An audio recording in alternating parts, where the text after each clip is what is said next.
Most people think their job has to feel meaningful. This belief is the source of a quiet global crisis. The search for meaningful work has become a modern battlefield, and smart, sincere people are fighting on opposite sides. One side argues that meaning is built, not found, a product of personal excellence in any task. The other argues that many jobs are structurally meaningless, and your feeling of emptiness is a sane reaction to an insane system. Where do you stand? By the end of this, your answer might get more complicated. The first camp champions the craftsman's ethic. They argue that meaning is an inside job. It flows from an internal commitment to excellence, regardless of the task's external prestige. The work itself is secondary to the way you perform it.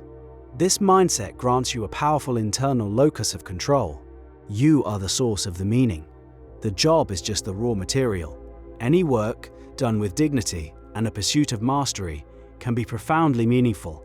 A street sweeper who takes pride in leaving a block immaculate is a craftsman. A data entry clerk who develops a flawless, efficient system is a craftsman. Their meaning comes from their own high standards. Consider the classic story of the janitor at NASA in the 1960s. When a visitor asked him what he did, he replied, "I'm helping put a man on the moon." He understood his role within a larger mission. He chose to see his work mopping floors and emptying trash as a necessary contribution to one of humanity's greatest achievements.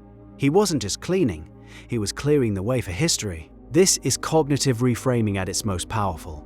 He didn't change his tasks, he changed the story he told himself about them. The meaning was his creation. From this perspective, complaining that your job lacks meaning is like a chef complaining that a potato lacks flavor. The job is the potato. You are the chef. It's your responsibility to add the salt, the heat, the skill that transforms it into something worthwhile. The process of getting better at something, of honing a skill to a fine point, generates its own profound satisfaction. The challenge is the point. That sounds convincing. It's empowering. But there's a problem. Is this genuine fulfillment, or is it a highly advanced coping mechanism? A way to convince yourself to tolerate an intolerable situation. This is where the other side of the debate enters, the structural realists. They argue that the craftsman mindset, while noble, can be a dangerous form of self-deception. It places all the burden of meaning-making on the individual, absolving the system of its responsibility to provide dignified work. What if your job isn't a potato waiting for a skilled chef? What if it's a plastic potato? You can apply all the skill you want, it will never be nourishing. The anthropologist David Graeber famously theorized the existence of, in his words, bullshit jobs. These are forms of paid employment that are so completely pointless, unnecessary, or pernicious that even the employee cannot justify their existence. He identified several types. There are the flunkies, who exist only to make someone else look or feel important, like a doorman who does nothing but push a button. There are the goons, whose jobs have an aggressive element, like corporate lawyers or public relations specialists, who exist primarily to counteract other goons. You have duct tapers, who are hired to patch problems that ought to be fixed permanently. And then there are the box tickers and taskmasters, employees who create and assign work for others, creating layers of bureaucracy that serve little purpose. For someone in one of these roles, the feeling of emptiness is the most rational response possible. It's a psychic alarm bell, signaling that your life's energy is being poured into a black hole. Imagine spending 40 hours a week writing reports you know no one will ever read, or managing a team of people whose main function is to manage another team of people, or selling a product that creates more problems than it solves. In this context, telling someone to find the meaning or be a craftsman is more than just unhelpful. It's cruel, it's gaslighting. It suggests the problem is their attitude, their failure to reframe, their lack of personal responsibility. The structural realists would say the problem is the job itself. It is a hole in the social fabric, and your soul can feel the draft. From this viewpoint, learning to love a pointless job is a failure. You've successfully drugged yourself into accepting a state of waste. So the battle lines are drawn. One side says you build meaning from within. The other says meaning is a property of the work itself, and much modern work is bankrupt. This sounds like an impossible contradiction, and yet the truth, as usual, is more complicated than either side admits. The core tension is between personal agency and systemic reality. Where does one end and the other begin?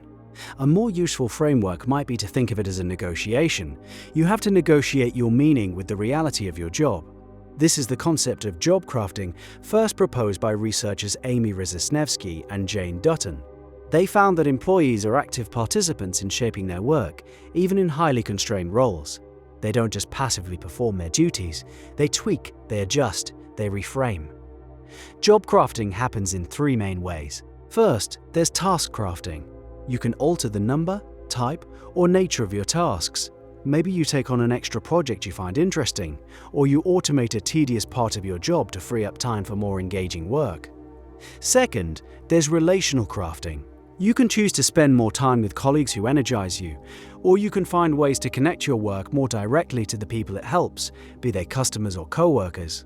Third, and most powerfully, there is cognitive crafting. This is where you change your perception of the job's purpose. This brings us back to the NASA janitor.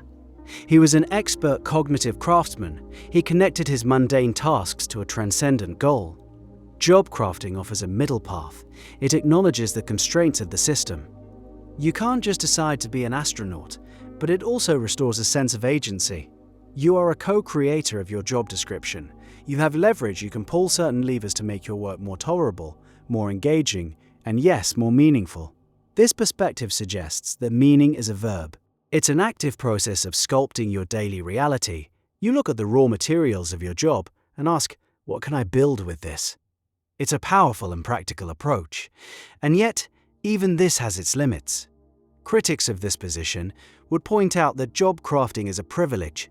It assumes a certain level of autonomy, security, and energy that many workers simply do not have. If you're working two jobs just to pay rent, the idea of crafting your role can sound like a bitter joke. If you're in a toxic environment with a micromanaging boss, your attempts to craft your tasks might be seen as insubordination. There are some situations so broken that the only sane form of crafting is crafting an escape plan. The structural realists would argue that focusing on job crafting still puts the onus on the worker to fix a problem the employer created. It's like telling tenants in a crumbling building that they should take up masonry. This pushes us toward a deeper, more uncomfortable question. Is our modern obsession with meaningful work even healthy? For nearly all of human history, the purpose of work was simple: survival. You farmed because you needed to eat. You built shelters because you needed to stay warm. The idea that your primary occupation should also be the primary source of your spiritual fulfillment is a recent and perhaps burdensome invention. It's a luxury of an affluent age. We now expect our jobs to provide not just a paycheck, but also a purpose, a community, an identity. Is it possible we are asking too much of our employers, that we've conflated a career with a calling, that quiet ache you feel on a Sunday evening? Is that your soul crying out for a higher purpose? Or is it simply the friction of a normal transaction, your finite time in exchange for your continued existence? Perhaps true meaning was never meant to be found in the office. Perhaps it's something you're supposed to build in your own time, with your own hands, in your own community, on your own terms. The job just pays for the tools. This leaves us stranded between two powerful truths. The first is that you have more agency than you think. You can reframe, you can craft, you can build small pockets of meaning and dignity, even in the most sterile environments. You can choose to be the craftsman. The second truth is that the system is real. Some jobs are objectively soul-crushing.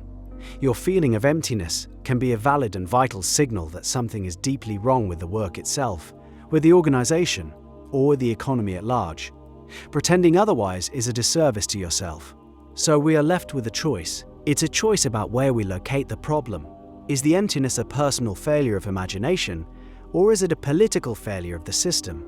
The Stoic path offers resilience, peace, and control, but it risks complicity. It risks you becoming so good at coping that you never demand things get better. The realist path offers clarity and a validation of your discontent, but it risks bitterness and learned helplessness. It risks you becoming so convinced the game is rigged that you never play your best hand. One path asks you to change your mind. The other path asks you to change the world. So, when your work feels empty, and the clock on the wall seems to mock you with every tick, where do you draw the line? At what point does taking personal responsibility become a form of self-blame? And at what point does critiquing the system become an excuse for inaction? Is the job failing you, or are you failing